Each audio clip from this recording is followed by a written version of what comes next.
তাদের ওটা বৈধ ধরে নিতে হবে আমাদেরকে। তো এই মামলায় এই রায়ে ওর প্রাসঙ্গিকতা কোথেকে আসে? অর্থাৎ সরকার যা চেয়েছে এই রায়ে সব কিছু প্রতিবাদ। কারণ কিছুদিন আগে এই রায় ঘোষণার আপনাদের মনে আছে মাসখানেক হবে না, প্রধানমন্ত্রী পার্লামেন্টে বললেন, পার্লামেন্টে তো না, বিবিসিতে ইন্টারভিউতে বললেন যে একটা ছোট্ট মন্ত্রিসভা আমি করব, এই একটা অন্তর্বর্তীকালীন সরকার হবে। আর ঠিক এক্স্যাক্টলি ওই কথাটা 42 দিনের সময় দিয়ে এই রায়ের মধ্যে লিখে দিলেন যে 42 দিনের জন্য একটা কি বলে না অন্তর্বর্তী একটা সরকার করা যেতে পারে, স্মল একটা গভর্নমেন্ট হবে। এবং অন দি আদার হ্যান্ড আবার বলছেন সংসদ ভেঙে দিতে হবে। তো সংসদ যদি ভেঙেই দেয় তাহলে সংসদ সদস্য তার কেউ থাকে না তো তাহলে তো কি করে বললেন যে সংসদ সদস্যদেরকে নিয়ে তাহলে আবার একটা ছোট্ট মন্ত্রিসভা? It is so much self contradictory. এত স্ববিরোধিতা এই রায়ের মধ্যে আছে। এবং এই রায় তো এখন বোঝাই যাচ্ছে যে আগেও আমি সুপ্রিম কোর্টে 7 জন জজের সামনে দাঁড়িয়ে যে কথা বলেছেন আজকে সে কথাই বলি, যেটা একটা রাজনৈতিক ইস্যু।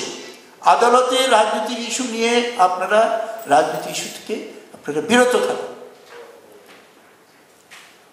আপনি পলিটিক্যাল সলিউশন আনবেন রাজনীতি দিয়ে, এটা মোটেই গ্রহণযোগ্য নয় আজকে। সেই জন্য এই রায়, পূর্ণাঙ্গ রায়ের মাধ্যমে দেশে আরও রাজনৈতিক অস্থিতিশীলতা এবং রাজনৈতিক অস্থিরতা এবং রাজনৈতিক নৈরাজ্য বাড়ানোর ব্যবস্থা করবে।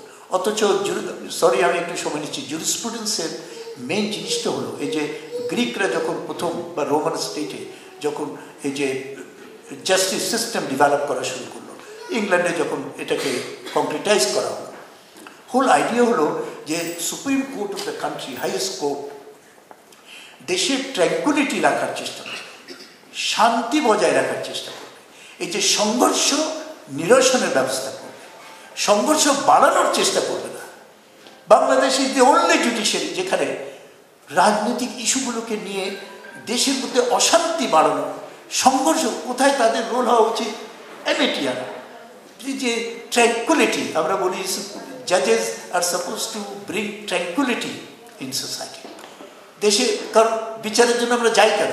আমরা দুইজনের সংঘর্ষ করি, দুই পার্টি মারামারি করি, জমি নিয়ে মারামারি করি, টাকা নিয়ে মারামারি করি, দুই দল হয়, দুটো কোম্পানি হয়, তারা যে আদালতে যাই বিচারের জন্য। আদালত কি করে? যেটা ন্যায়সঙ্গত মনে করেন সেখানে বিচার করে বিষয়টা অবসান ঘটিয়ে দেন। আর আমাদের হচ্ছে উল্টা, যেসব সেটেলড ইস্যু